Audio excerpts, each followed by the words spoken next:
नमस्कार। इस समाचार बुलेटिन में आप सभी का स्वागत है। मैं हूं निखिल सिंह और शुरुआत हेडलाइंस के साथ। भारत सिंगापुर के बीच कई समझौते। पीएम मोदी ने कहा, सिंगापुर हमारी एक्ट ईस्ट पॉलिसी का महत्वपूर्ण स्तंभ। आतंकवाद के खिलाफ लड़ाई में समर्थन के लिए जताया आभार। द्विपक्षीय संबंधों के रोडमैप पर सहमति पर सिंगापुर पीएम ने जताई खुशी।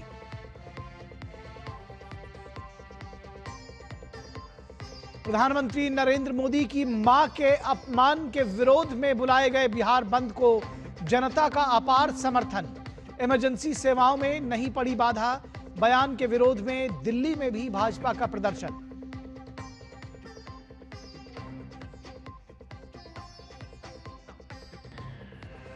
वादे के अनुसार प्रधानमंत्री ने दिया दिवाली से पहले बड़ा उपहार। जीएसटी के 2 टैक्स स्लैब होंगे लागू।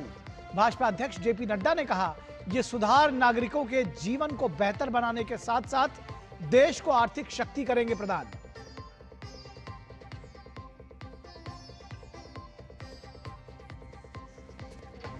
देश के उत्तरी इलाकों में बाढ़ ने मचाई तबाही। पंजाब के बाढ़ प्रभावित इलाकों के दौरे पर कृषि मंत्री शिवराज सिंह चौहान।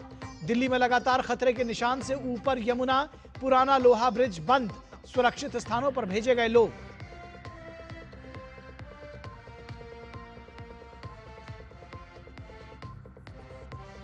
और हॉकी एशिया कप में सुपर 4 में आज भारत का सामना मलेशिया से। बुधवार को सुपर 4 के अपने पहले मुकाबले में भारत ने डिफेंडिंग चैंपियन कोरिया के साथ खेला था draw.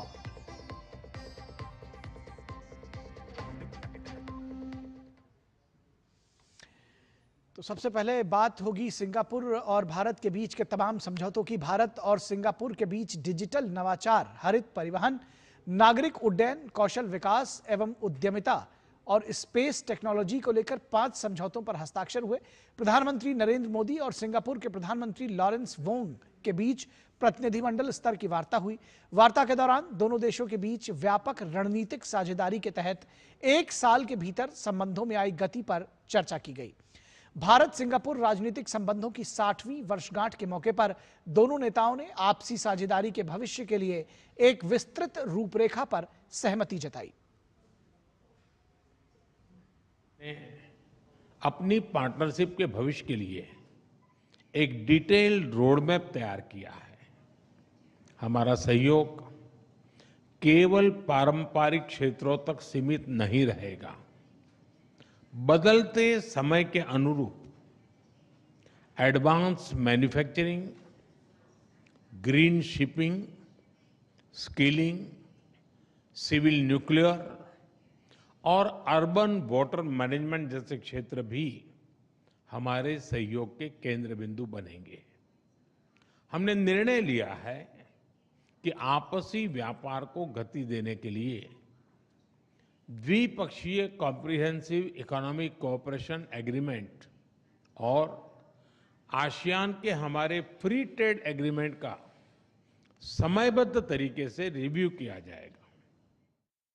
Prime Minister Modi and I reaffirmed that people-to-people ties remain the bedrock of our relationship. We agreed to enhance exchanges, including through closer civil service cooperation. All of these initiatives reflect the breadth and depth of our CSP. And to guide our efforts, PM Modi and I have also agreed on a roadmap, an ambitious and detailed roadmap to chart the next phase of our relationship. प्रधानमंत्री नरेंद्र मोदी और Singapore के प्रधानमंत्री Lawrence Wong ने मुंबई के Jawaharlal Nehru port के PSA container terminal यानी बीएमसीटी के दूसरे चरण का उद्घाटन किया। इस विस्तार से टर्मिनल की क्षमता दोगुनी होकर 4.8 मिलियन टीईयूज हो गई है। यह भारत का सबसे बड़ा और अत्याधुनिक कंटेनर टर्मिनल बन गया है। इसके माध्यम से भारत सिंगापुर के व्यापारिक संबंध और मजबूत होंगे। आज green and digital shipping corridors के लिए हुए समझौते से मैरीटाइम सेक्टर में ग्रीन फ्यूल सप्लाई चेन और डिजिटल पोर्ट क्लियरेंस को बल मिलेगा। भारत अपने पोर्ट इंफ्रास्ट्रक्चर के विकास में तेजी से काम कर रहा है। इसमें सिंगापुर का अनुभव अत्यंत उपयोगी है। आज हमने सिंगापुर की कंपनी एसपीए इंटरनेशनल द्वारा विकसित Bharat Mumbai container terminal phase 2 का उद्घाटन किया। यह हमारे कंटेनर हैंडलिंग की क्षमता को और बढ़ाएगा। और भारत और सिंगापुर ने आर्टिफिशियल इंटेलिजेंस, क्वांटम और डिजिटल टेक्नोलॉजी के क्षेत्र में सहयोग बढ़ाने का फैसला किया है। कौशल विकास के क्षेत्र में भी सिंगापुर भारत की मदद कर रहा है। टेक्नोलॉजी और इनोवेशन हमारी साझेदारी के मजबूत स्तंभ है। हमने तय किया है कि एआई, क्वांटम और अन्य डिजिटल टेक्नोलॉजीज में सहयोग को बढ़ाया जाएगा। आज स्पेस सेक्टर में हुए समझौते से अंतरिक्ष विज्ञान क्षेत्र सहयोग में एक नया अध्याय जुड़ रहा है। हमने निर्णय लिया है कि हमारे युवाओं को उनके टैलेंट को जोड़ने के लिए इस साल के अंत में इंडिया सिंगापुर हैकाथॉन का अगला राउंड किया जाएगा। Singapore will continue to support India's skills development journey. We are honored to accept India's invitation to be a global partner for the National Center of Excellence in Chennai, which will focus on advanced manufacturing. We will also collaborate with India to set up state-level skills centers to meet industry needs in sectors like aviation, maintenance, repair and overhaul, and semiconductors. प्रधानमंत्री मोदी ने कहा कि आतंकवाद से लड़ना सभी मानवतावादी देशों का कर्तव्य है। पहलगाम आतंकवादी हमले के बाद आतंकवाद की लड़ाई के खिलाफ सिंगापुर के समर्थन के लिए पीएम मोदी ने पीएम वोंग को आभार जताया। आतंकवाद को लेकर हमारी समान चिंताएं हैं। हम मानते हैं कि आतंकवाद के खिलाफ एकजुटता से लड़ना सभी मानवतावादी देशों का कर्तव्य है।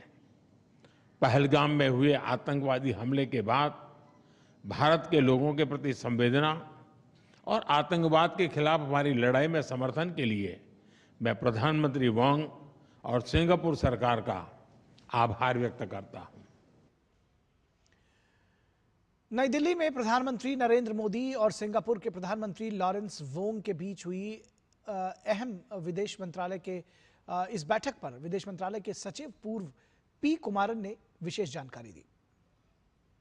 This is a significant visit as it coincides with the 60th anniversary of diplomatic relations between India and Singapore, which were established soon after Singapore's independence in 1965. In fact, India was among the first countries to formalize diplomatic ties with Singapore.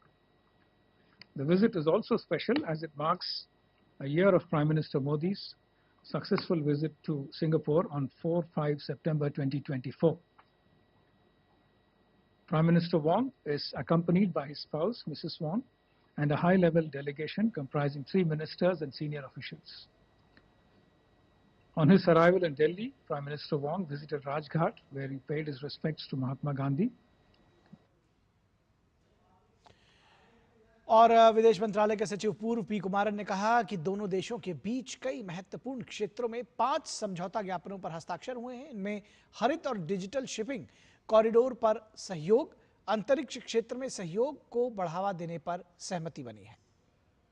5 agreements or MOUs have been concluded in important fields and were exchanged a short while ago.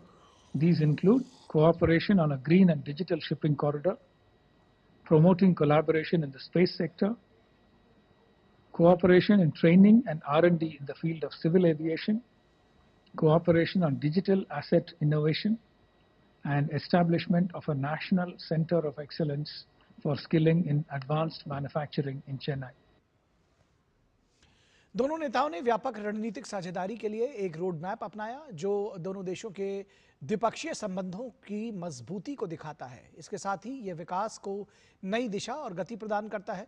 ये road map आर्थिक सहयोग, कौशल विकास और सुरक्षा सहयोग और सांस्कृतिक आदान प्रदान सहित 8 प्राथमिकता वाले क्षेत्रों में द्विपक्षीय जुड़ाव को और सुविधाजनक बनाने पर सहमति बनी। today the two leaders adopted a roadmap for our comprehensive strategic partnership. The roadmap truly reflects the range and depth of our bilateral cooperation and provides direction and momentum to it. This roadmap will facilitate bilateral engagements across 8 priority areas, including economic cooperation, skills development, digitalization, sustainability, connectivity, healthcare and medicine, defense and security cooperation, and people-to-people and cultural exchanges. P Kumaran ने बताया कि दोनों प्रधानमंत्रियों ने द्विपक्षीय व्यापार में निरंतर विस्तार की सराहना की, जो 2004-05 में लगभग $6.7 बिलियन से बढ़कर 2024-25 में लगभग $35 बिलियन हो गया है।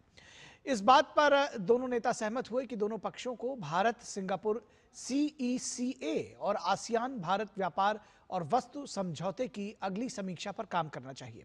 प्रधानमंत्रियों ने भारत और सिंगापुर के बीच बढ़ते निवेश प्रवाह की भी सराहना की और इसे और बढ़ाने की क्षमता का उल्लेख किया। Prime Ministers appreciated the sustained expansion in bilateral trade, which has grown from about $6.7 billion in 2004-05 to nearly $35 billion in 2024-25. They agreed that the two sides should work on the next review of the India-Singapore CECA and the ASEAN-India Trade and Goods Agreement, ITIGA. The Prime Ministers also appreciated the growing investment flows between India and Singapore and noted the potential to increase these further. और रुकेंगे एक छोटे से break के लिए, कहीं मत जाइएगा, जल्द हाजिर होंगे।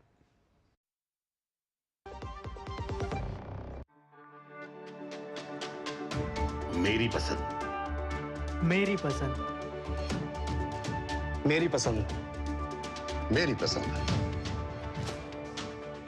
हमारी पसंद, हम सबकी पसंद। मजबूत देश का मजबूत सरिया हो गया स्टील। पश्चिम बंगाल में सियासत गर्म है। भाजपा प्रवक्ता गौरव भाटिया ने पश्चिम बंगाल सरकार पर जमकर हमला बोला है। उन्होंने ममता बनर्जी पर अराजकता फैलाने का आरोप लगाया। गौरव भाटिया ने कहा कि जो काम ममता बनर्जी राजनीतिक क्षेत्र में नहीं कर पाती हैं, वो बीजेपी को गाली देकर करती हैं। उन्होंने ममता बनर्जी के सीएम पद से तत्काल इस्तीफे की भी मांग की।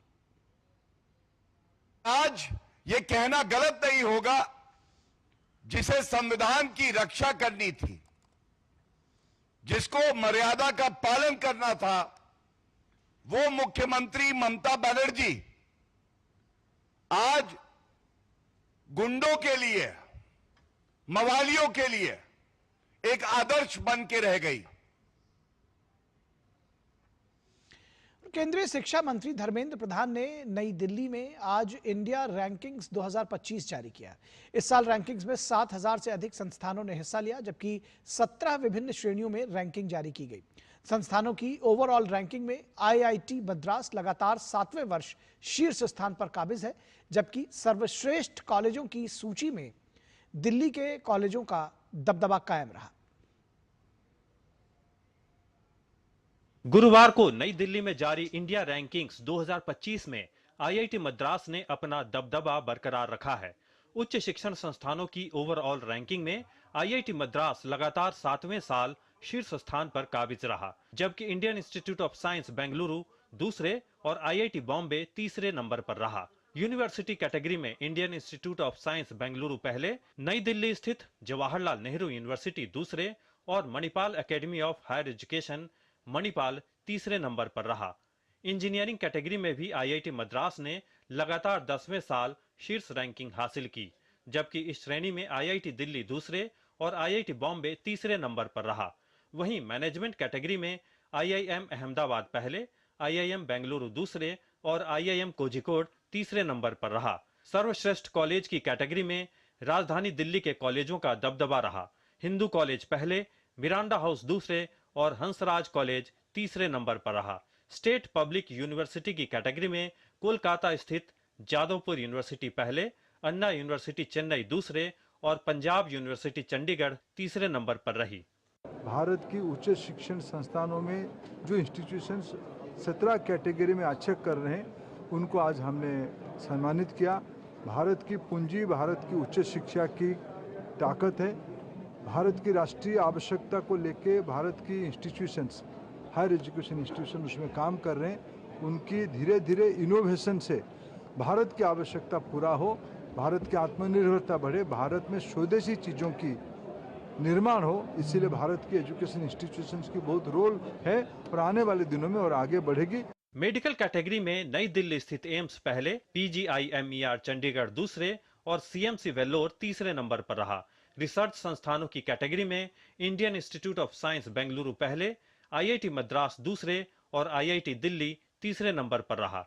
जबकि इनोवेशन कैटेगरी में IIT मद्रास पहले, IIT बॉम्बे दूसरे और Indian Institute of Science Bengaluru तीसरे नंबर पर रहा। ओवरऑल इंजीनियरिंग, इनोवेशन और सस्टेनेबिलिटी में हम NIRF रैंक 1 में हो रहे हैं। हमारा एक फोकस्ड एफर्ट, हमारा faculty, staff, students, alumni, industry partners, funding agencies, ये सबका एक फोकस्ड, कोहेसिव, कॉन्सेंट्रेटेड एफर्ट इसी ही इसका परिणाम का कारण है। इंडिया रैंकिंग्स 2025 में कुल 17 श्रेणियों में उच्च शिक्षण संस्थानों की रैंकिंग की गई। 5 विभिन्न मापदंडों में प्रदर्शन के आधार पर इन संस्थानों का चयन किया गया, जिनमें teaching learning, research, graduation outcome, outreach और समावेशिता जैसे मापदंड शामिल हैं। Nishant Saurabh, DD news, Delhi.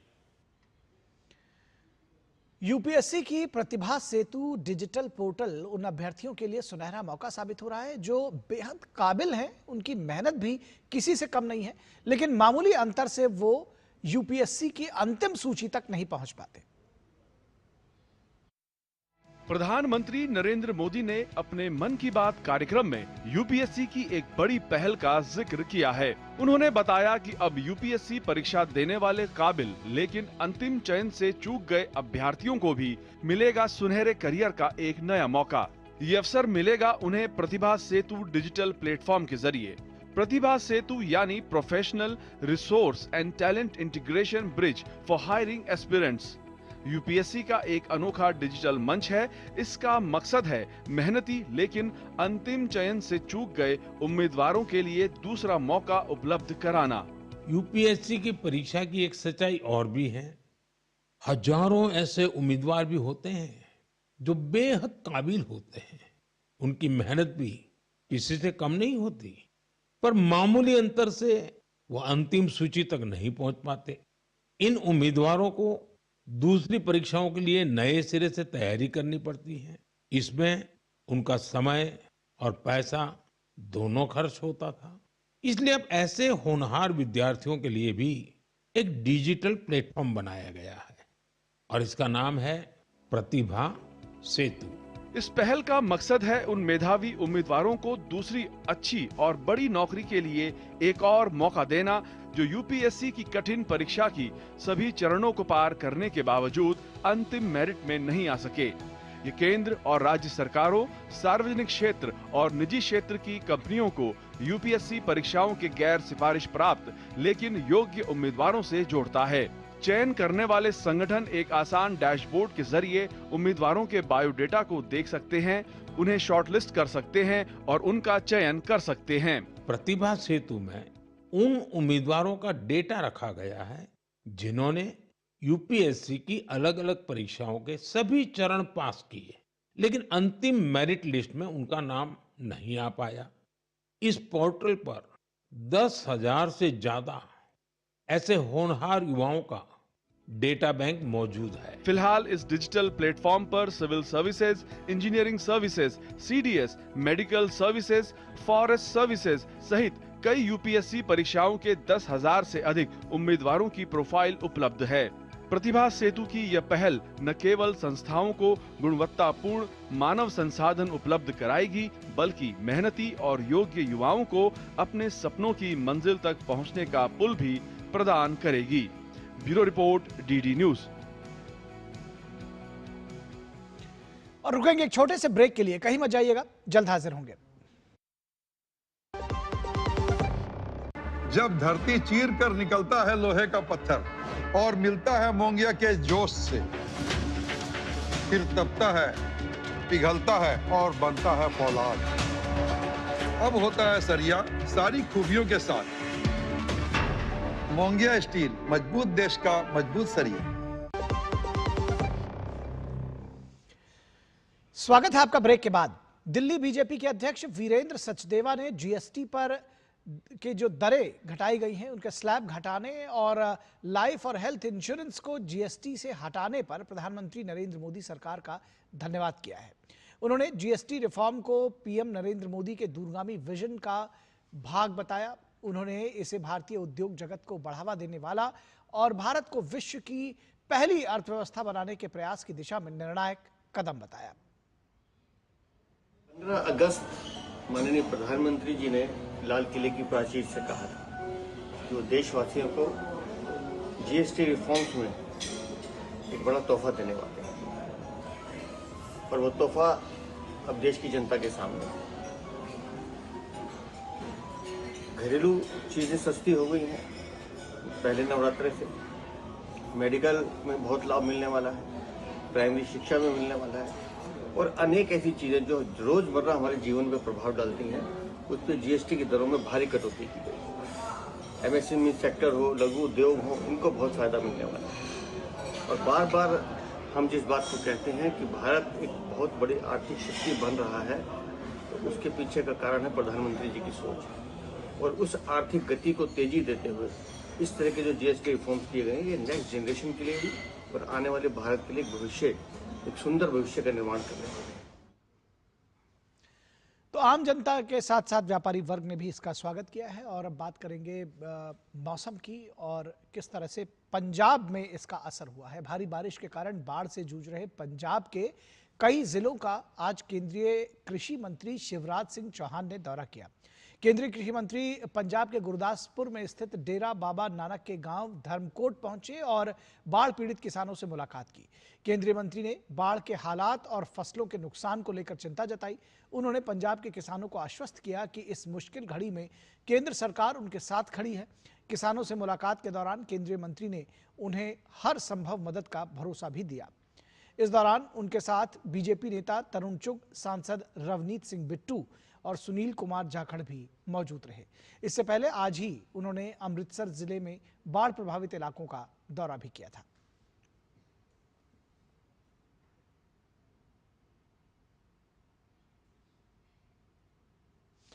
और अब बिहार की बात कर लेते हैं। प्रधानमंत्री नरेंद्र मोदी और उनकी दिवंगत मां के बिहार में हुए अपमान पर आज दोपहर 12 बजे तक बिहार बंद रहा। विपक्षी गठबंधन के मंच से अपशब्द कहे जाने के विरोध में बीजेपी की अगुवाई वाली एनडीए ने आज सुबह 7 से 12 बजे यानी आधे दिन का बिहार बंद का आह्वान किया था। पूरे राज्य में भारतीय जनता पार्टी और उनके सहयोगी दलों की महिला मोर्चा की कार्यकर्ता पूरे बिहार में कांग्रेस और आरजेडी के खिलाफ गुस्से में दिखाई दी। शांतिपूर्ण ढंग से ये प्रदर्शन चला और बंद के दौरान भी इमरजेंसी सेवाएं चलती रहीं। राहुल गांधी और तेजस्वी यादव के खिलाफ कार्रवाई की मांग हो रही है। अभी सोमवार को ही प्रधानमंत्री नरेंद्र मोदी ने कहा था कि बिहार में कांग्रेस की वोटर अधिकार यात्रा के दौरान उनकी मां को अपशब्द कहे जाने से उन्हें गहरा दुख हुआ है। पीएम मोदी ने कहा कि इसके लिए वो आरजेडी और कांग्रेस को भले ही माफ कर दें, लेकिन बिहार के लोग उन्हें कभी माफ नहीं करेंगे।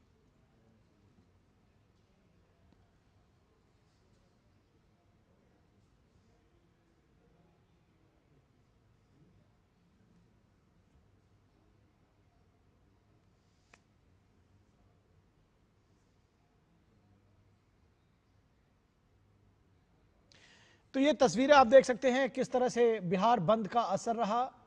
दुकानें स्वतः स्फूर्त लोगों ने बंद की। दिन में 12 बजे तक ये बंद रहा और बीजेपी महिला मोर्चा के साथ साथ एनडीए के जो भी घटक दल थे उनके महिला मोर्चा इस प्रदर्शन में शामिल रहे। साथ ही साथ बड़ी संख्या में बीजेपी के कार्यकर्ता भी इसमें शामिल हुए।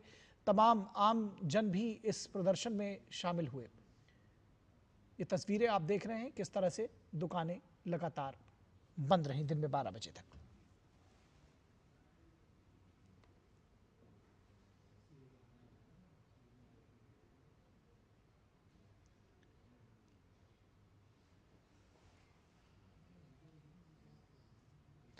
और अब बात बदलते बिहार की। बिहार एक महत्वपूर्ण सामाजिक आर्थिक दौर से गुजर रहा है। जिस बिहार से रोजगार की तलाश में हर साल लाखों लोग दूसरे राज्यों में पलायन करने को मजबूर थे, आज उसी बिहार में हर साल लाखों लोग रोजगार के लिए वापस आ रहे हैं।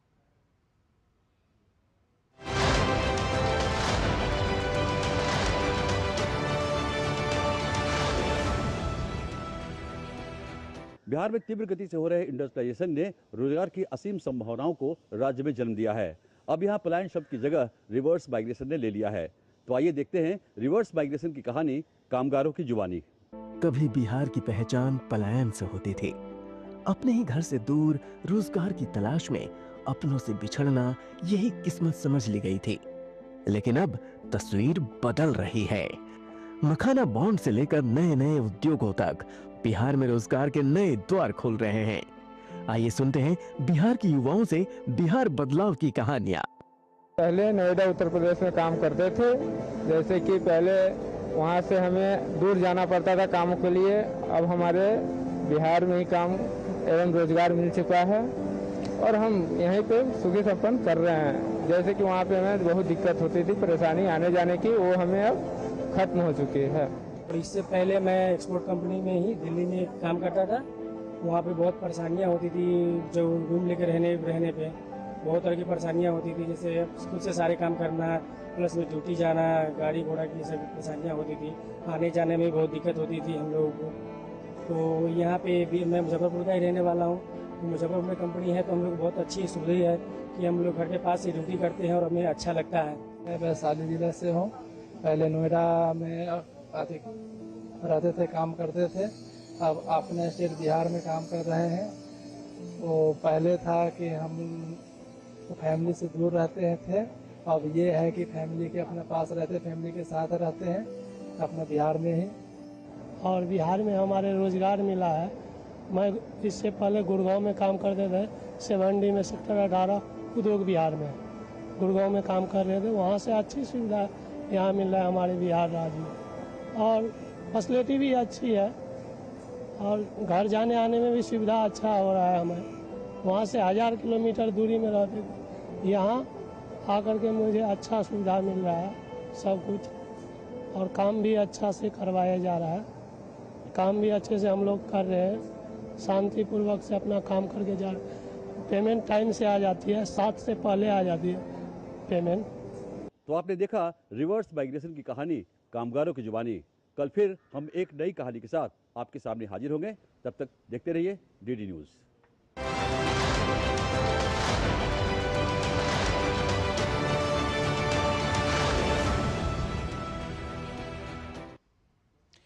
और अलवर जिले के उद्योग नगर थाना क्षेत्र में धर्मांतरण से जुड़ा मामला सामने आया है। गोलेटा गांव के सैयद कॉलोनी में धर्मांतरण की शिकायत पर पुलिस ने दबिश देकर 2 लोग अमृत और सोनू रायसिख को गिरफ्तार कर लिया है। पुलिस के मुताबिक ईसाई मिशनरी द्वारा संचालित एक हॉस्टल में छापेमारी की गई। पुलिस को हॉस्टल में 52 बच्चे मिले हैं। आरोप है कि हॉस्टल में रहने वाले छोटे बच्चों को शिक्षा के नाम पर हिंदू धर्म के विरोध में भड़काया जाता था और धर्मांतरण के लिए प्रेरित किया जा रहा था। हॉस्टल में रहने वाले छोटे बच्चों ने पुलिस को बताया है कि उन्हें ईसाई धर्म के बारे में बताया जाता है।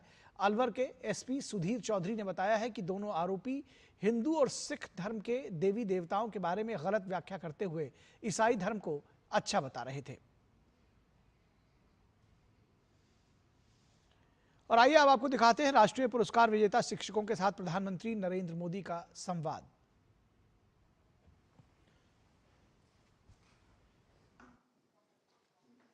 हमारे यहाँ शिक्षक के प्रति एक स्वाभाविक सम्मान होता है और वो समाज की एक बहुत बड़ी शक्ति भी है। और शिक्षकों को आशीर्वचन के लिए खड़ा होना ये पाप है, तो मैं ऐसा पाप करना नहीं चाहता हूँ। मैं आपसे संवाद जरूर करना चाहूँगा।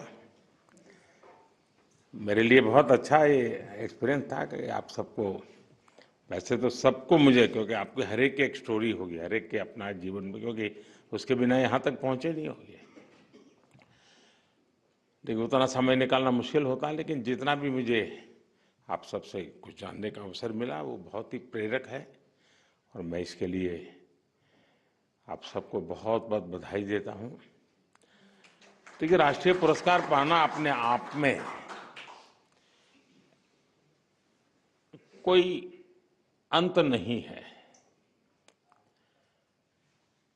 अब सबका आपके पर ध्यान है, अवार्ड के बाद सबका ध्यान है। इसका मतलब कि आपकी रीच बहुत बढ़ गई है।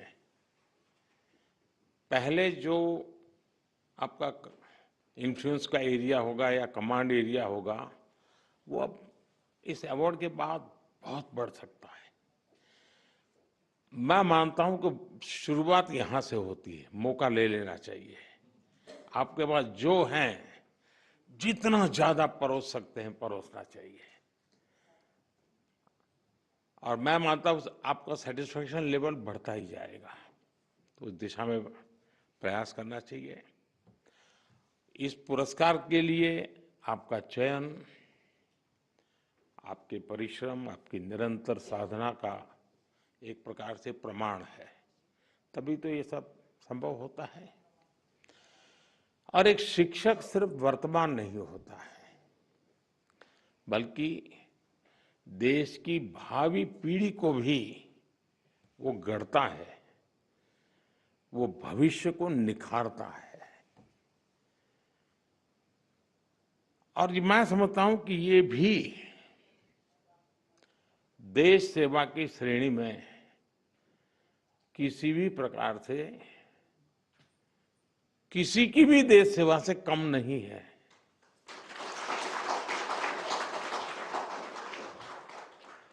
आज करोड़ों शिक्षक आपकी तरह ही पूरी निष्ठा, तत्परता और समर्पण भाव से देश सेवा में जुटे हैं।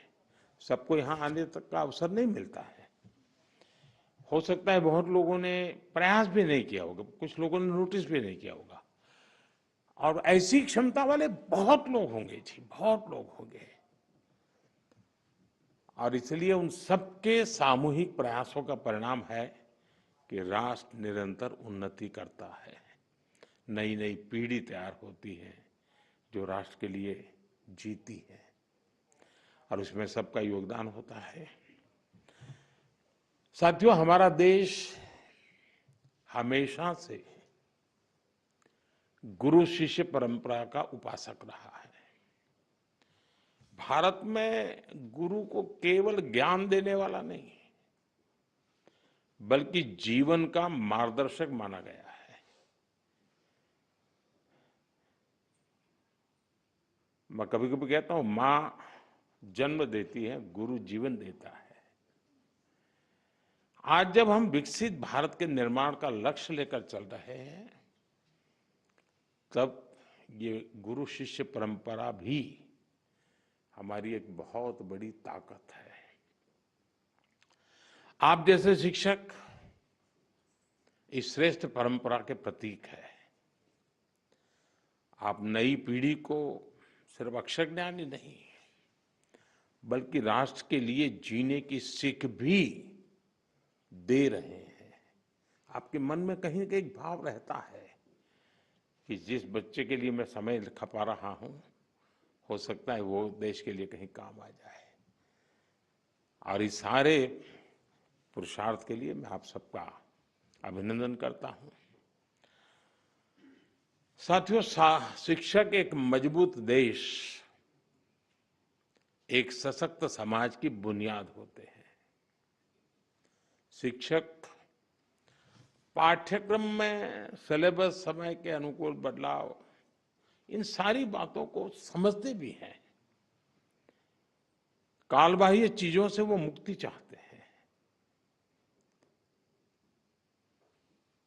और यही भावना देश के लिए होने वाले रिफॉर्म्स में भी होती है। अभी धर्मेंद्र जी ने उसका उल्लेख किया, तो मैं भी उस बात को आगे बढ़ाता हूं। एक तो निरंतर रिफॉर्म्स होते रहने चाहिए, ये समय के अनुकूल भी हो और दीर्घदृष्टा भी हो। उसमें भविष्य को समझना, मानना, स्वीकारना ये उसके स्वभाव में होना चाहिए। और जहां तक इस सरकार का कमिटमेंट है, हम पूरी तरह इसके लिए कमिटेड हैं, क्योंकि हम मानते हैं कि समयानुकूल परिवर्तन के बिना हम आज की वैश्विक परिस्थिति में हमारे देश को जो स्थान का उसका हक है, वो हक नहीं दिला सकते हैं। और साथियों, मैंने लाल किले से इस बार 15 अगस्त को कहा था कि भारत को आत्मनिर्भर बनाने के लिए नेक्स्ट जनरेशन रिफॉर्म करना बहुत जरूरी है। मैंने देशवासियों से भी ये वादा किया था कि इस दिवाली और छठ पूजा से पहले खुशियों का डबल धमाका होगा। अब आप लोग तो यहाँ 2 दिन से ये सब जगह अब आपका चरण रज लेने का प्रयास होता होगा, तो आपको शायद अखबार देखने का मौका नहीं मिला होगा, न टीवी देखने का मौका मिला होगा, या तो घर पे बात करते हो, अरे वहां फोटो छपी है।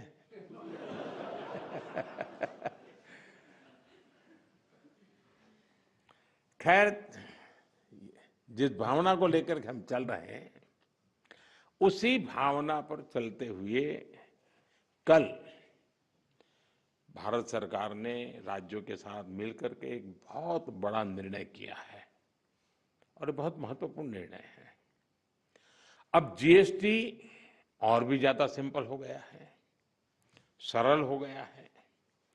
जीएसटी के मुख्यतः 2 ही रेट रह गए हैं, 5% और 18%, 5% और 18%। और 22 सितंबर सोमवार, जब नवरात्र का पहला दिन है, और ये सारी चीजों का मातृशक्ति को संबंध तो बहुत ही रहता है, और इसलिए नवरात्रि के इस प्रथम दिवस पर जीएसटी का जो एक रिफॉर्म वर्जन है, नेक्स्ट जनरेशन रिफॉर्म किया हुआ, वो लागू हो जाएगा।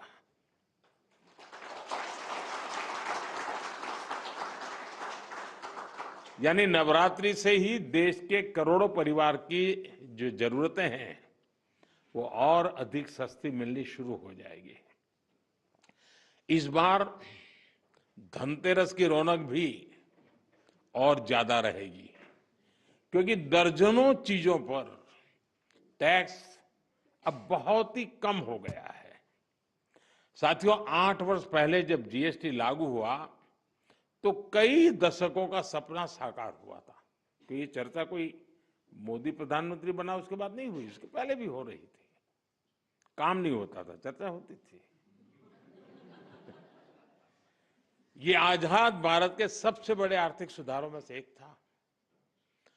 तब देश को अनेकों तरह के टैक्स के जाल से मुक्ति दिलाने का एक बहुत बड़ा काम हुआ था।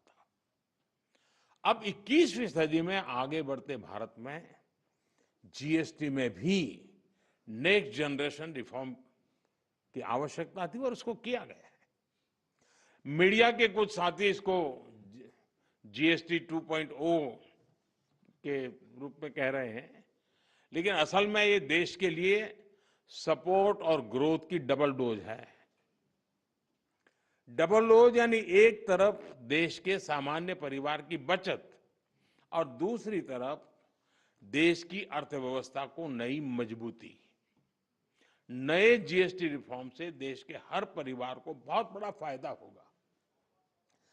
गरीब, न्यू मिडिल क्लास, किसान, महिलाएं, स्टूडेंट्स, नौजवान, सभी को जीएसटी टैक्स कम करने से जबरदस्त फायदा होने वाला है। पनीर से लेकर के शैम्पू साबुन तक सब कुछ पहले से कहीं सस्ता होने वाला है, और इससे आपको महीने का खर्च, रसोई का खर्च भी बहुत कम हो जाएगा। स्कूटर, कार पर भी टैक्स कम कर दिया गया है। इसका बहुत फायदा उन नौजवानों को होगा जो अभी अपनी नौकरी शुरू कर रहे हैं। जीएसटी कम करने से घर का बजट बनाने और अपनी लाइफस्टाइल अच्छी करने में भी आपको मदद मिलेगी। साथियों, कल जो निर्णय हुआ ये कितना सुखद है, इसका असली प्रभाव तब और पता चलेगा जब आप जीएसटी से पहले के टैक्स दरों को याद करेंगे। कभी कभी क्या होता है, पता ही नहीं रहता है कि अच्छा पहले ऐसा था, और इसलिए कभी कभी पहले की चीज याद करते हैं तब पता चलता है यहां से यहां चले गए। अब आपके घर परिवार में भी बच्चा 70 मार्क लाता है स्कूल में आपके यहाँ, और 70 का 71, 72, 75 करेगा ध्यान नहीं जाता है, लेकिन हम 99 कर लें तो तुरंत जाता है कि हर कुछ कमाल है इसने। तो मेरा कहना यही है कि साथियों, साल 2014 से पहले करीब करीब हर सामान पर उस समय की जो सरकार थी, मैं किसी सरकार की आलोचना करने के लिए नहीं यहां आया, लेकिन एक आप टीचर हैं तो कंपैरिजन आप बड़े आराम से कर सकते हो और बच्चों को बता भी सकते हो। उस समय कितनी बड़ी मात्रा में टैक्स लिया जाता था पुरानी सरकार में। 2014 में मेरे आने से पहले रसोई का सामान हो या खेती किसानी से जुड़ी चीजें हो या फिर दवाइयां और यहां तक जीवन बीमा भी, ऐसी अनेक चीजों पर कांग्रेस सरकार अलग अलग टैक्स लेती थी।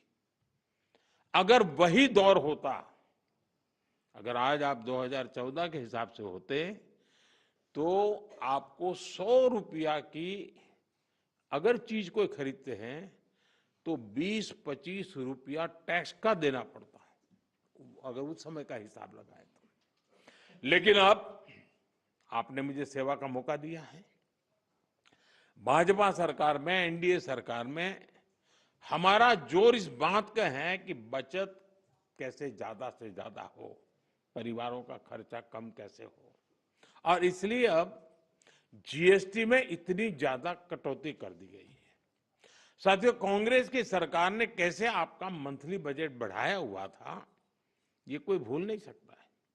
टूथपेस्ट, साबुन, हेयर ऑयल, इन पर 27% टैक्स, आज आपको याद नहीं होगा लेकिन आप देते थे। खाने की प्लेट, कप प्लेट, चम्मच, ऐसे सामान पर 18 से लेकर के 28% टैक्स हुआ करता था। टूथ पाउडर 17% टैक्स, यानी रोजमर्रा की ऐसी हर चीज पर उस कांग्रेस के जमाने में इतना सारा टैक्स लगता था। हालत ये थी कि कांग्रेस वाले बच्चों की टॉफी पर भी 21% टैक्स लेते थे। ये कभी उस समय अखबार में आपका ध्यान गया होगा कि नहीं, वो पता नहीं। मोदी ने किया होता तो बाल नोट लेते। साइकिल जो देश के करोड़ों लोगों की रोज की जरूरत है, उस पर भी 17% टैक्स हुआ करता था।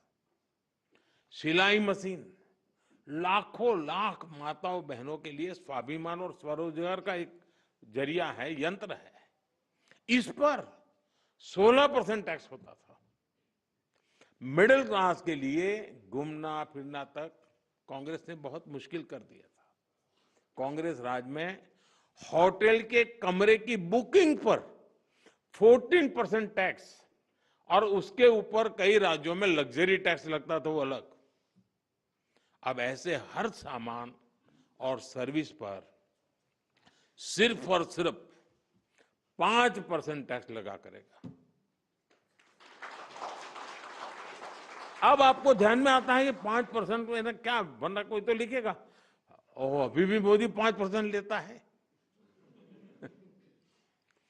होटलों में 7,500 रुपया के कमरे के कमरों में भी 5% ही टैक्स लगने वाला है। ये काम किया है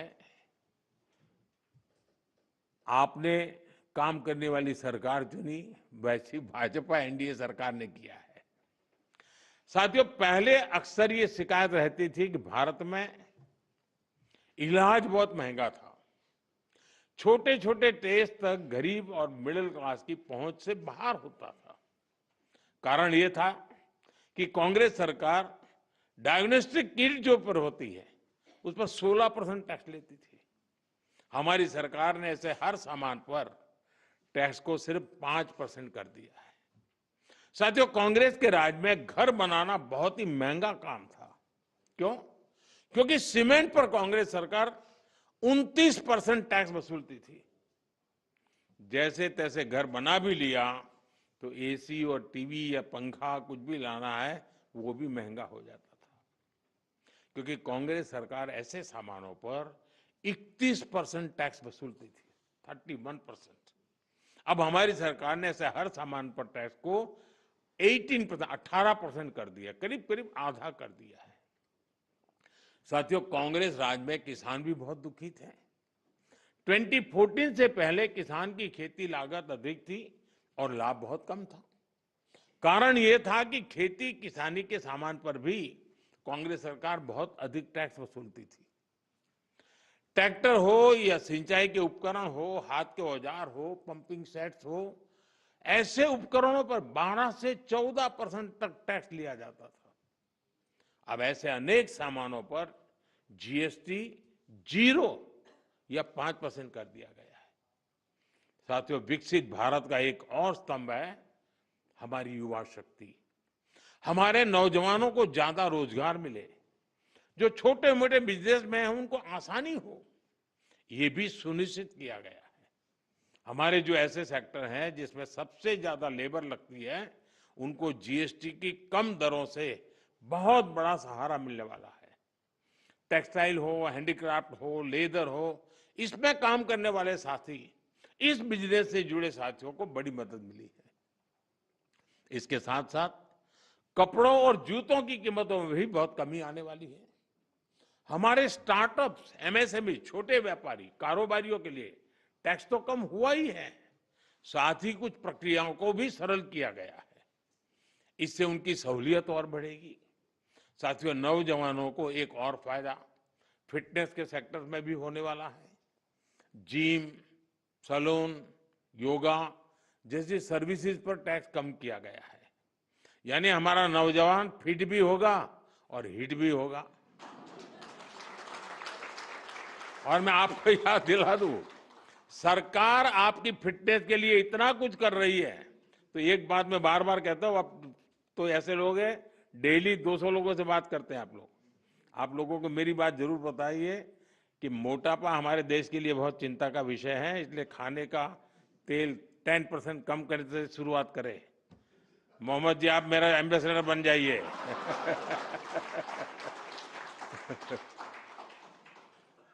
ओबेसिटी के खिलाफ लड़ाई कमजोर नहीं पड़नी चाहिए। साथियों, अगर जीएसटी में हुए इस रिफॉर्म्स का अगर मैं सार बताऊं तो यही कह सकता हूं कि इससे भारत की शानदार अर्थव्यवस्था में पंचरत्न जुड़े हैं। पहला, टैक्स सिस्टम कहीं अधिक सिंपल हुआ। दूसरा, भारत के नागरिकों की क्वालिटी ऑफ लाइफ और बढ़ेगी। तीसरा, कंजम्पशन और ग्रोथ दोनों को नया बूस्टर मिलेगा।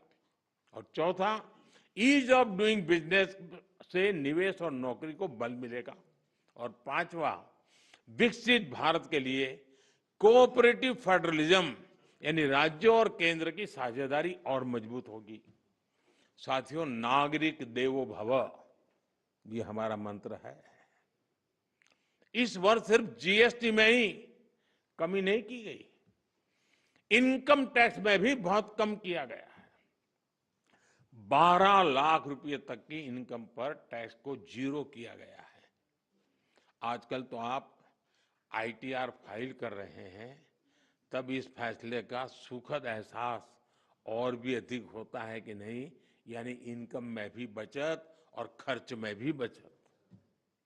अब ये डबल धमाका नहीं है तो क्या है।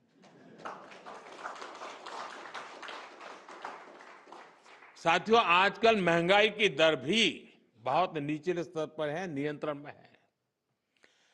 और यही तो प्रो पीपल गवर्नेंस है। जब जनहित और राष्ट्रहित में फैसले लिए जाते हैं तब देश आगे बढ़ता है। और इसलिए ही आज भारत की ग्रोथ करीब करीब 8% है। यानी दुनिया में हम सबसे तेज गति से ग्रो कर रहे हैं।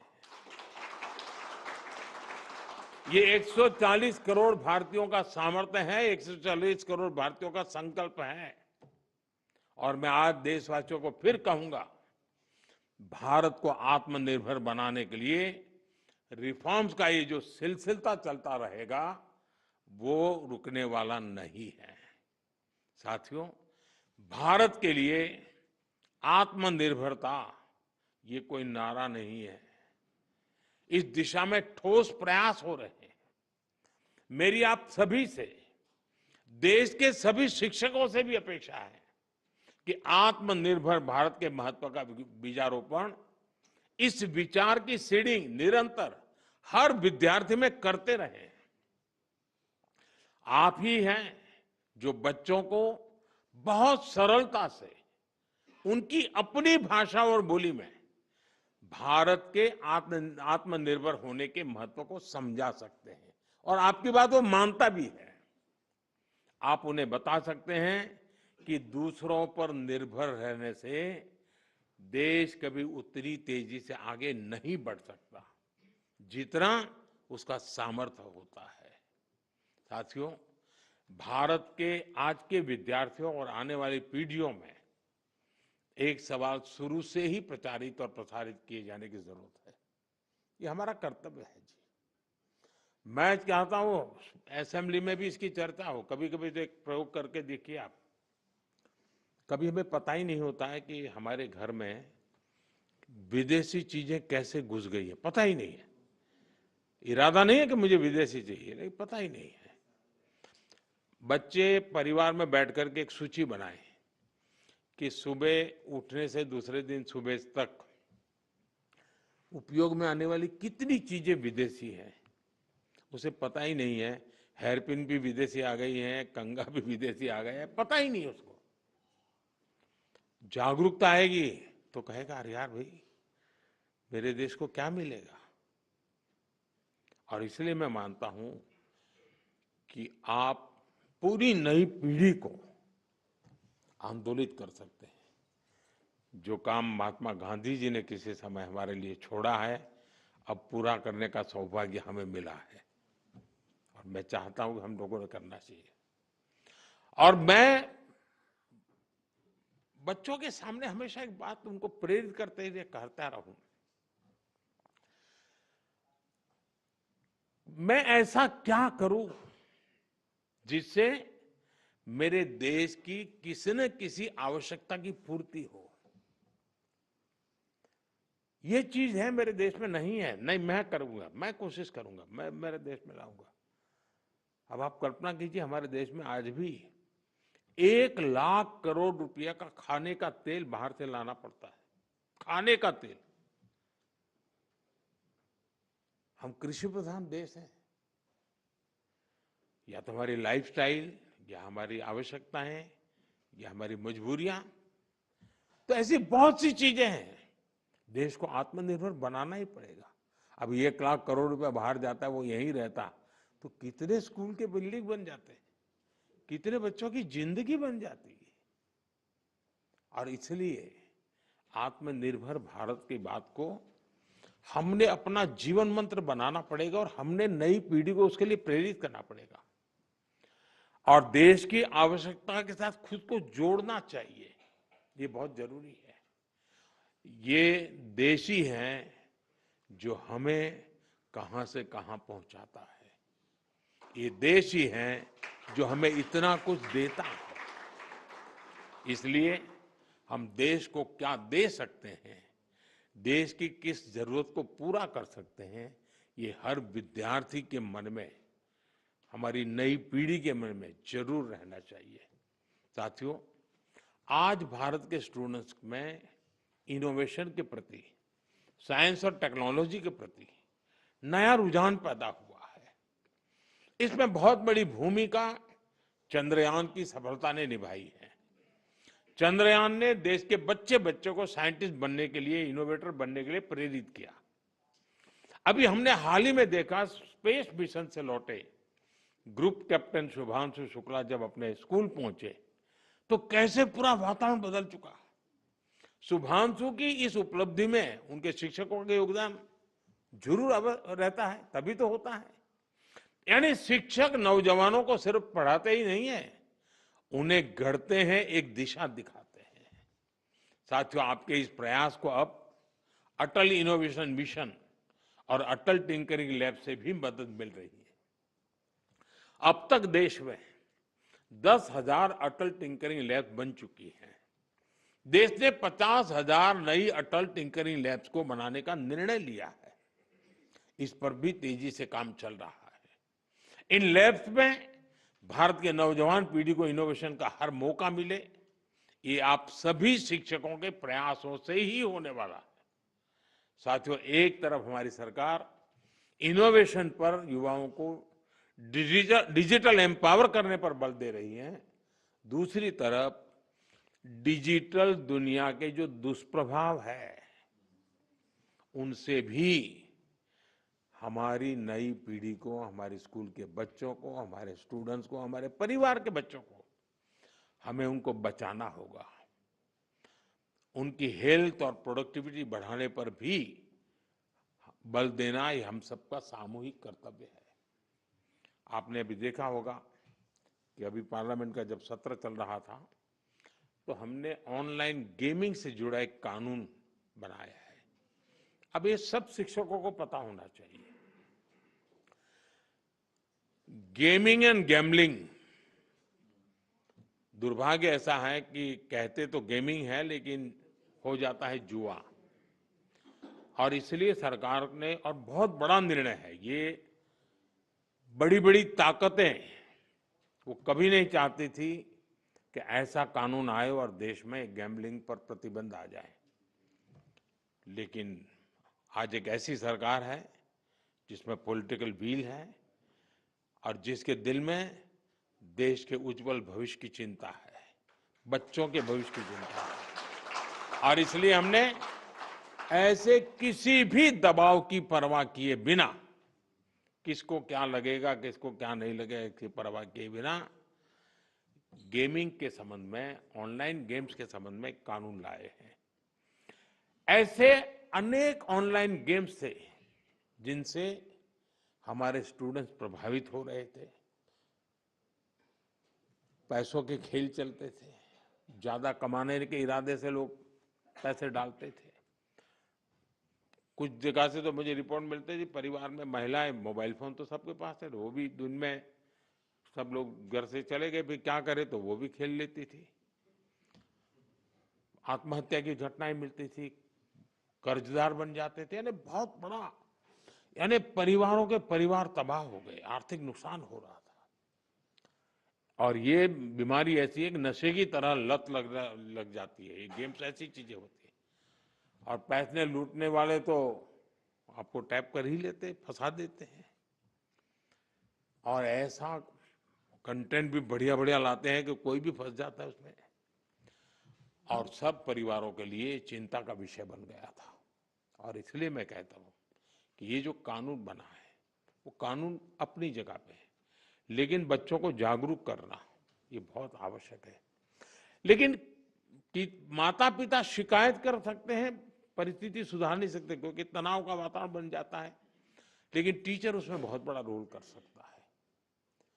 हमने कानून तो बना दिया है और पहली बार हमने तय भी किया है कि बच्चों के सामने इस तरह का हानिकारक कंटेंट नहीं आएगा। मैं आप सभी टीचर से भी आग्रह करूंगा कि इसको लेकर अपने विद्यार्थियों में जागरूकता जरूर पैदा करें। लेकिन इसमें दो विषय हैं। गेमिंग वो बुरा नहीं है, गैम्बलिंग बुरा है, जिसमें पैसे नहीं है। और आपको तो मालूम होगा अब ओलंपिक में भी इस प्रकार के गेमिंग को एक खेल के रूप में स्वीकृति मिली है। तो वो टैलेंट का विकास होना, स्किल का विकास होना, उसमें जिनकी महारत है उसकी ट्रेनिंग होना अलग चीज है। लेकिन ये नशा हो जाए, लत लग जाए और बच्चों की जिंदगी बर्बाद हो जाए, ये स्थिति देश के लिए बहुत चिंता का विषय है। साथियों, हमारी सरकार का प्रयास है कि हमारे नौजवान गेमिंग के सेक्टर में ग्लोबली अपनी प्रेजेंस बढ़ाएं। भारत में भी जो क्रिएटिव वर्क करने वाले थे, जो अपने कथा वार्ताएं उसके आधार पर बहुत सारी गेम्स बन सकती है नई, हम गेमिंग के मार्केट को दुनिया में कब्जा कर सकते हैं जी। भारत में भी अनेक ऐसे प्राचीन खेल हैं, ऐसे कंटेंट हैं जो ऑनलाइन गेमिंग की दुनिया में धूम मचा रखे रहते हैं। आज ऑलरेडी कर रहे हैं, हम और ज्यादा कर सकते हैं। कई स्टार्टअप इस दिशा में शानदार काम भी कर रहे हैं। अपने स्कूलों और कॉलेजों में भी आप इसे लेकर स्टूडेंट्स को हर जानकारी देंगे तो मैं समझता हूं कि उनको एक अच्छा कैरियर ऑप्शन भी मिलेगा। साथियों, मैंने लाल किले से, अभी आपने मुझे एक सवाल पूछा था, मैं इसकी बात चर्चा कर लेता हूं। लाल किले से मैंने वोकल फॉर लोकल, स्वदेशी अपनाने का बड़ा आग्रह किया, आह्वान किया है। स्वदेशी यानी जो कुछ भी हमारे देश में पैदा होता है, जो हमारे देश में बनता है, वो चीजें जिसमें मेरे देशवासियों के पसीने की महक है, वो चीजें जो मेरे देश की मिट्टी की सुगंध जिसमें है, वो मेरे लिए स्वदेशी है। और इसलिए और इसके प्रति हमारा गौरव होना चाहिए। हर घर पर बच्चों को कहना चाहिए, घर पर एक बोर्ड लगाओ, जैसे हर घर तिरंगा है ना, हर घर स्वदेशी, घर घर स्वदेशी। और उसी पर हर दुकानदार अपने यहाँ बोर्ड लगाए कि गर्व से कहो ये स्वदेशी है। हमें गर्व होना चाहिए, भाई ये मेरे देश का है, मेरे देश में बनता है, ये गर्व होना चाहिए, ये वातावरण बनाना चाहिए। और लोकल के लिए वोकल होने के इस अभियान में टीचर्स बहुत बड़ी भूमिका कर सकते हैं। हमारे बच्चों को स्कूल ये प्रोजेक्ट्स और गतिविधियों में मेक इन इंडिया वस्तुओं की पहचान करा सकते हैं। खेल खेल में आप सिखा सकते हैं। एक असाइनमेंट हो सकती है जिसमें घर में जितनी भी वस्तुएं हैं, कितनी स्वदेशी, मैंने जैसे कहा उसका एक लिस्ट बनाए, जरा दूसरे दिन दिखाए, लेकर के आए और चलो भाई इस महीने इतनी कम करेंगे, इस महीने इतनी कम करेंगे। धीरे धीरे पूरा परिवार स्वदेशी हो जाएगा। मैं तो चाहूंगा स्कूल में से, मान लीजिए 10 क्लास है हमारे यहाँ, हर क्लास सुबह एक आधा घंटा प्ले कार्ड लेकर के गांव में जुलूस निकाले, स्वदेशी अपनाओ। दूसरे दिन दूसरा क्लास, तीसरे दिन तीसरा क्लास, तो लगातार गांव में वातावरण बना रहेगा स्वदेशी स्वदेशी स्वदेशी। मैं मानता हूं देश की आर्थिक ताकत बहुत बढ़ सकती है जी। हर व्यक्ति छोटा सा भी काम कर ले, हम जो सपना लेकर के चले 2047 में देश को विकसित भारत बनाने का, और किसको नहीं लगेगा जी देश विकसित न हो, ऐसा कौन चाहेगा? कोई नहीं चाहेगा। लेकिन हमें कोशिश कहीं से करनी पड़ेगी, हमें शुरू करना पड़ेगा। साथियों, हम स्कूलों में अलग अलग तरह के उत्सव भी बनाएं, उस उत्सव में भी स्वदेशी की बात ला सकते हैं। हमने देखना चाहिए कि इनमें हम क्या भारतीय उत्पादों को साज सज्जा के लिए उपयोग में लाते हैं। आर्ट क्राफ्ट, आज में स्वदेशी सामग्री का इस्तेमाल एक वातावरण बन जाना चाहिए। ये बच्चों में बचपन से स्वदेशी की भावना बढ़ाएगा। साथियों, स्कूलों में हम ऐसे कई डे मनाते हैं, स्वदेशी डे भी मनाएं, स्वदेशी वीक भी मनाएं, लोकल प्रोडक्ट का डे मनाएं। यानी हम एक कैंपेन के रूप में इस चीजों को अगर चलाएं, आप इसका नेतृत्व करें, आप समाज को नए रंग रूप से सजने के लिए एक बहुत बड़ा कंट्रीब्यूशन कर सकते हैं। और जहां बच्चे अपने परिवार से कोई लोकल वस्तु लाए और उसकी कहानी बताएं, ऐसा भी एक वातावरण बन सकता है। जो चीजें कहाँ बनी, किसने बनाई और देश के लिए उसका महत्व क्या है, इस पर चर्चा होनी चाहिए। जो लोकल मैन्युफैक्चरर्स हैं, जो पीढ़ियों से कुछ न कुछ हस्तशिल्प बना रहे हैं, ऐसे परिवारों के साथ बच्चों का मेल मिलाप हो, या उनको स्कूलों में बुलाकर उनकी बातें सुनने का एक कोई कार्यक्रम बनाया जाए। बच्चे बर्थडे मनाते हैं तो उसके अंदर भी इस प्रकार की चीजों को जब गिफ्ट देते हैं तो मैं समझता हूँ मेड इन इंडिया का एक वातावरण बने। कहते से गर्व से कहे, भाई देखिए मेड इन इंडिया है, मैं तुम्हारे लिए खास लाया हूं। कुल मिलाकर मेड इन इंडिया को हमें अपने जीवन का आधार बनाना है, अपना दायित्व समझकर आगे बढ़ना है। और इससे युवाओं में देशभक्ति, आत्मविश्वास और डिग्निटी ऑफ लेबर, ये जो वैल्यूज हैं वो स्वाभाविक रूप से समाज जीवन का हिस्सा बन सकते हैं। इससे हमारे नौजवान अपनी सफलता को राष्ट्र की प्रगति से जोड़ेंगे। ये विकसित भारत बनाने की सबसे बड़ी जड़ी बूटी है। मुझे विश्वास है कि आप सभी एक शिक्षक के रूप में राष्ट्र निर्माण के इस बड़े मिशन में कर्तव्य भाव से जुड़ेंगे और इस देश को सामर्थ्यवान बनाने के काम को आप ही अपने कंधे पर उठाएंगे तो निश्चित हमें जो परिणाम चाहिए वो परिणाम मिलेगा। आप सबको फिर से एक बार इस महत्वपूर्ण अवसर पर राष्ट्रीय पुरस्कार प्राप्त हुए, मैं बहुत बहुत बधाई देता हूं। और जो काम आप लोग हमेशा करते हैं वो काम आज मैं कर रहा हूं।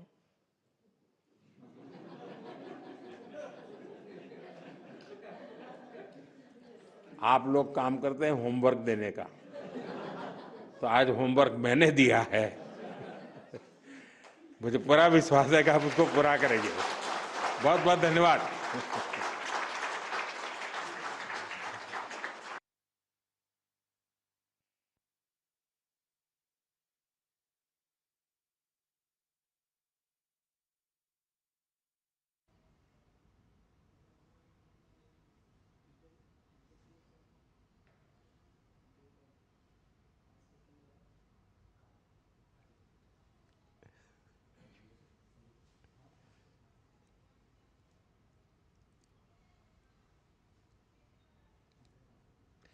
तो आप देख रहे थे सीधा प्रसारण। राष्ट्रीय पुरस्कार प्राप्त शिक्षकों से प्रधानमंत्री नरेंद्र मोदी का सीधा संवाद। बहुत ही सधे हुए अंदाज में प्रधानमंत्री ने अपनी बात रखी। जो उनका अंदाजे बयां है, उन्होंने कहा कि स्वदेशी से जोड़ने की जरूरत है, निर्भरता से जोड़ने की जरूरत है, वोकल फॉर लोकल से जोड़ने की जरूरत है। जीएसटी रिफॉर्म्स के बारे में ढेर सारी बातें कही उन्होंने। क्या कुछ कहा प्रधानमंत्री की बड़ी बातें क्या रही, आपको दिखाते हैं। करोड़ों शिक्षक समर्पण भाव से देश सेवा में जुटे हुए हैं। प्रधानमंत्री नरेंद्र मोदी ने अपने संबोधन में कहा, उन्होंने कहा कि एक शिक्षक सिर्फ वर्तमान नहीं बल्कि देश की भावी पीढ़ी को भी गढ़ता है। शिक्षक के महत्व की बात कही उन्होंने कहा कि भारत को आत्मनिर्भर बनाने के लिए नेक्स्ट जनरेशन रिफॉर्म बेहद जरूरी है। पीएम ने कहा कि जीएसटी के अब केवल 2 स्लैब हैं। नेक्स्ट जनरेशन जीएसटी रिफॉर्म्स की बात की प्रधानमंत्री ने कहा अब केवल 2 स्लैब्स हैं। 22 सितंबर नवरात्रि के पहले दिन से ये सुधार लागू हो जाएंगे। पीएम ने कहा कि नवरात्रि से ही देश के करोड़ों लोगों की जरूरतें सस्ती हो जाएंगी। जरूरत की चीजें, तमाम चीजें जो हैं वो सस्ती हो जाएंगी। प्रधानमंत्री ने अपने संबोधन में कहा कि इन सुधारों से देश की अर्थव्यवस्था को मजबूती मिलेगी। प्रधानमंत्री ने कहा कि जीएसटी कम करने से घर के बजट में लाभ मिलेगा, इसके साथ ही साथ अर्थव्यवस्था को गति मिलेगी। अपने संबोधन में प्रधानमंत्री ने कहा कि पहले की सरकारों के समय में बहुत ज्यादा टैक्स लिया जाता था। एक लंबी फहरिस्त प्रधानमंत्री ने गिनाई कि किस तरह से रोजमर्रा की जरूरतों पर टैक्स लिया जाता था। कांग्रेस सरकार ने जनता पर ज्यादा टैक्स का बोझ डाला हुआ था। प्रधानमंत्री ने विस्तार से उन टैक्सेस की बात बताई। पीएम ने कहा कि कांग्रेस वाले बच्चों की टॉफी पर भी 21% टैक्स लेते थे। तो आप समझ सकते हैं कि उस दौर की क्या स्थितियां थी। कांग्रेस राज में सिलाई मशीन पर 16% टैक्स था। पीएम ने कहा कि कांग्रेस के राज में घर बनाना बहुत ही महंगा था। प्रधानमंत्री ने अपने संबोधन में कहा कि हमारी सरकार ने घर बनाने के सामान को आधा कर दिया है, यानी कि उस पर टैक्सेस जो है वो आधे हो गए हैं। पीएम ने कहा कि अब हमारा नौजवान फिट भी होगा और हिट भी होगा। मोटापे के खिलाफ लड़ाई कमजोर नहीं पड़नी चाहिए। पीएम ने शिक्षकों से कहा कि आप ये संदेश छात्रों तक लेकर जाएं। जीएसटी कम होने से भारतीय अर्थव्यवस्था में पंच रत्न जुड़े। पीएम ने कहा कि पहला टैक्स सिस्टम पहले से कहीं अधिक सरल हुआ है। इसमें पंच रत्न जुड़े हैं। पहला तो टैक्स सिस्टम पहले से कहीं और सरल हुआ है। दूसरा, भारत के नागरिकों का जीवन स्तर इससे और बेहतर बनेगा। इसके साथ ही साथ तीसरा जो है वो उपभोग और ग्रोथ दोनों को नया बूस्टर मिलेगा। पंचरत्न की बात करते हुए पीएम ने कहा कि चौथा, ईज ऑफ डूइंग बिजनेस से निवेश और नौकरियों को बल मिलेगा। प्रधानमंत्री ने पंचरत्न का 5वां तत्व बताया, विकसित भारत के लिए सहकारी संस्थाओं का साथ रहना। आज महंगाई दर भी बहुत नीचे है।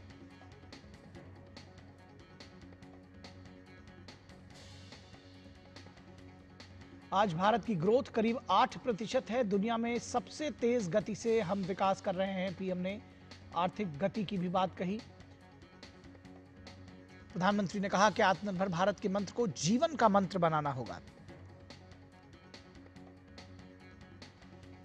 गेमिंग पर प्रधानमंत्री ने कहा कि गेमिंग बुरी नहीं है, गैम्बलिंग बुरी है और ऑनलाइन गेमिंग पर बच्चों को जागरूक करें, ये शिक्षकों से कहा। मेड इन इंडिया को हमें अपने जीवन का आधार बनाना है। वोकल फॉर लोकल और स्वदेशी अपनाने का बड़ा आग्रह किया प्रधानमंत्री ने।